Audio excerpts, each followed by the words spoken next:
Alright guys, welcome back to the next videos dari video series Laravel Basic Programming-nya. Jadi kali ini saya bakal jelasin lagi masalah basic dari MVC-nya. MVC-nya itu seperti apa? Oke, nah kali ini kita punya codingan kayak gini kan ya. Dari video sebelumnya kita sudah bahas ada codingan kayak begini. Kemudian yang menjadi tantangan pertama ketika teman-teman berangkat dari eh, yang modelnya itu adalah programming based on apa namanya based on spaghetti code gitu kan, kemudian pengen dijadiin yang model MVC. Tantangan pertama adalah mana yang saya taruh model, mana yang saya taruh view, mana yang saya taruh di controller. Itu challenging banget emang di awal, tapi kalau teman-teman sudah paham key-nya, kuncinya, itu akan sangat mudah. Nah, kuncinya itulah yang akan saya pelajarin hari ini ya. Oke, let's go. Kita buka dulu nih. Jadi teman-teman sudah paham bahwa ada yang namanya model view controller. Nah, apa nih yang ada di model view controller? Adanya adalah nih, bahwa kita punya controller, kita punya model, dan kita punya view. Dari video sebelumnya mungkin teman-teman sudah bisa menyimpulkan bahwa satu, kita punya yang namanya business logic, gitu kan. Business logic ini ada di mana? Di controller, misalkan. Mau kita taruh dia di controller, dia nerima input nih dari view dan melakukan validasi bisa, terima data return dari model juga bisa gitu kan. Nah, emang ini tugasnya. Jadi orang yang paling sibuk, orang yang nerima dan memutuskan dan meminta data adalah controller. Kemudian di model, model ada apa isinya? Model adalah nih, tugasnya adalah nge-query data. Nih, model ngapain nih? Query data, ngambil data gitu kan, dari database, dari file, dari case, ya macam-macam. Kemudian ada yang namanya view. View ngapain nih? Isinya adalah tampilan, ada sedikit logic ya dan nampilkan data. Nah, dari codingan yang ada, dari yang panjang ini, mana yang kemudian bisa kita masukkan atau mana yang kemudian bisa kita gunakan untuk menjadi bagian-bagian ini. Nah, ini tadi saya sudah potong-potong. Nih, dari kuncinya, jawaban yang sebelumnya ada ini index ini kan. Index, ada koneksi ke database, ditaruh di index, close koneksi ke database, ditaruh di index gitu kan. Kemudian mana yang ditaruh di controller? Di controller apa aja nih? Nih, tuh ada business logic. Ya, tugasnya adalah menerima input dari view dan kemudian melakukan validasi. Mana yang ditaruh di controller? Nah, ini yang bingung nih biasanya. Kalau model biasanya teman-teman akan secara intuitif nyari yang ada query-nya. Nih, masukin sini gitu kan. Terus yang view biasanya nanti yang ada HTML-HTML-nya di looping gitu. Nah, tapi gimana dengan yang lain, yang di controller ya? Nah, dengan cara controller ini gimana? Nggak ada nih. Kita taruh apa? Kita isi apa?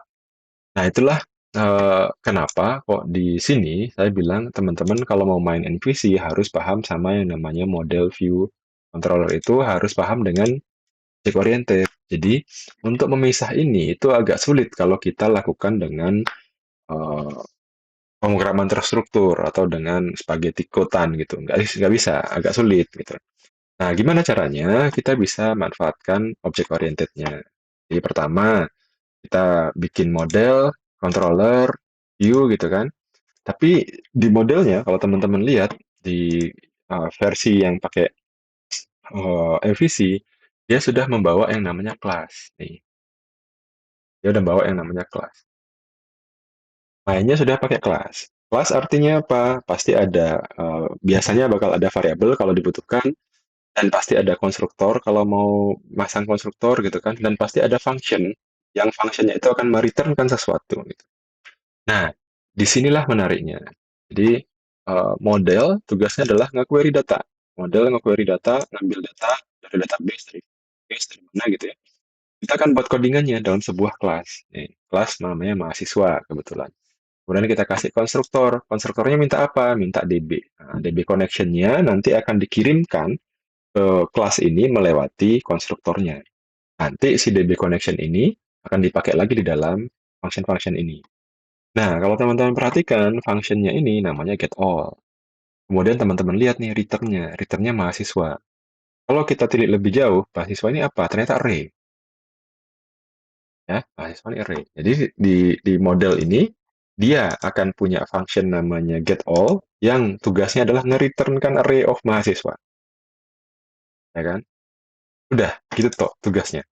Ada getAll, dia akan query, tapi dia akan nge-returnkan array of mahasiswa. Jadi kalau ada objek atau objek lain yang manggil mahasiswa kemudian get all, dia itu nggak peduli apa yang terjadi di sini, tetapi dia peduli dengan yang ini. Returnnya adalah mahasiswa.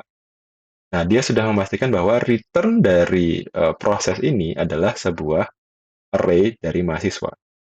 Gimana cara ngambilnya? Itu urusannya si model. Apakah dari database, apakah dari file, apakah dari case, codingan di sini bisa jadi berubah. Yang penting dia di sini adalah array of mahasiswa. Itu yang pengen diketahui sama si yang memanggil.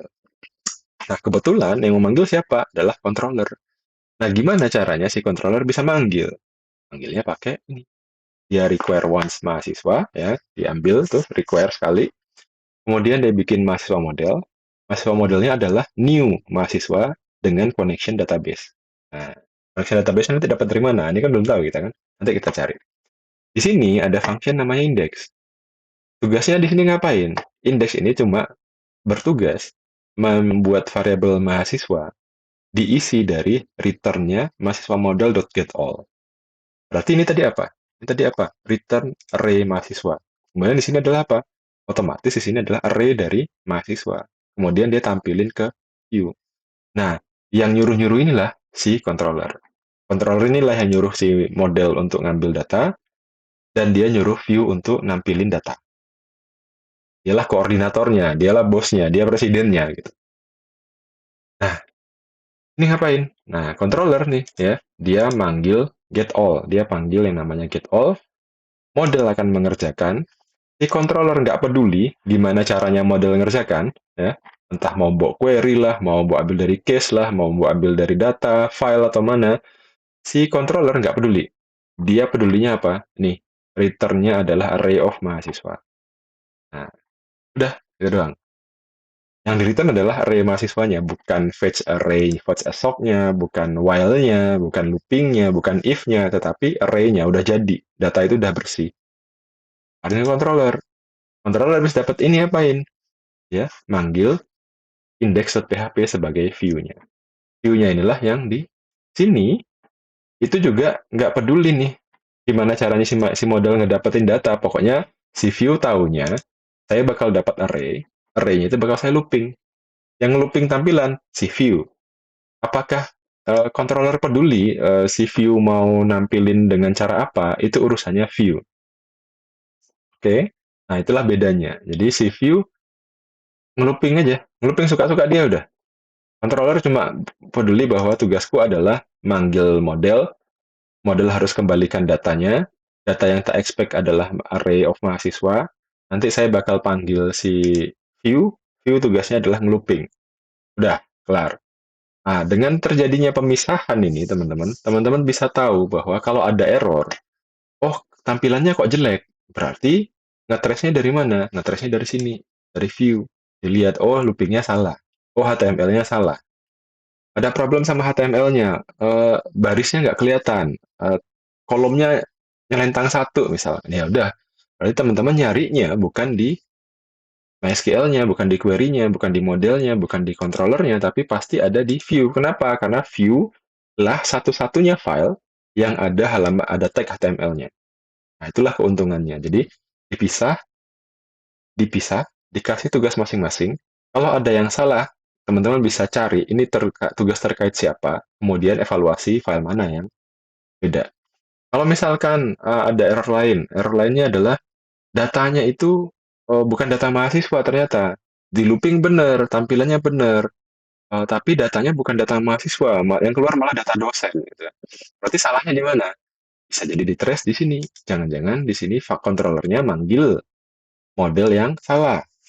Jangan-jangan modelnya query data yang salah. Jadi proses pemotongan transisinya, apa lempar-lemparan datanya itu di command MVC itu seperti ini. Apa yang di return? Yang di return ya ini aja. Either itu tipe data basic, array, integer, float, double segala macam, atau tipe data yang dikembalikan di sini bisa jadi sebuah objek. Itu juga bisa. Nah, jadi macam-macam ya teman-teman. Jadi sekarang kalau ngoding, mau main MVC, mau main Laravel, pemikirannya adalah satu, sederhana aja, semuanya dipisah. Model urusannya data, controller urusannya yang mikir, ngatur-ngatur, view urusan tampilan. Nah, itu yang harus benar-benar kepegang. Kalau nggak kepegang ini, ya, yang sesederhana ini aja teman-teman nggak paham, nanti yang di Laravel akan muncul teknik-teknik object-oriented lain yang beda-beda. Di return-nya bukan cuma array, return-nya bisa jadi objek, controllernya nanti bisa punya object request, controllernya bisa nanti ada routingnya, ada modelnya punya relasi, ada ORM namanya. Nah, ini yang benar-benar harus teman-teman pahami. Ininya dulu. Nggak usah stres masalah Laravel, nanti relasinya gimana, nggak usah overthinking, udah santai aja. Tapi ini dulu pegang, model, view, controller. Tiga-tiganya itu harus pegang. Oke? Mantap. Nah, semoga teman-teman bisa paham dari dua video yang baru ini. Dan nanti kalau misalkan ada yang mau ditanyakan, jangan lupa join di community. Juga bisa cek di community WhatsApp, dosen ngoding community. Terus nanti teman-teman kalau sudah bisa saya rilis ini course di dosen ngoding, bisa nanti mulai kita adakan Zoom sessionnya yang free setiap sekali seminggu mudah-mudahan. Oke, see you guys in the community. Silahkan join. Atau nanti misalkan mau belajar yang lain bisa juga cek-cek course saya yang ada di Udemy. Oke, see you guys in the next videos.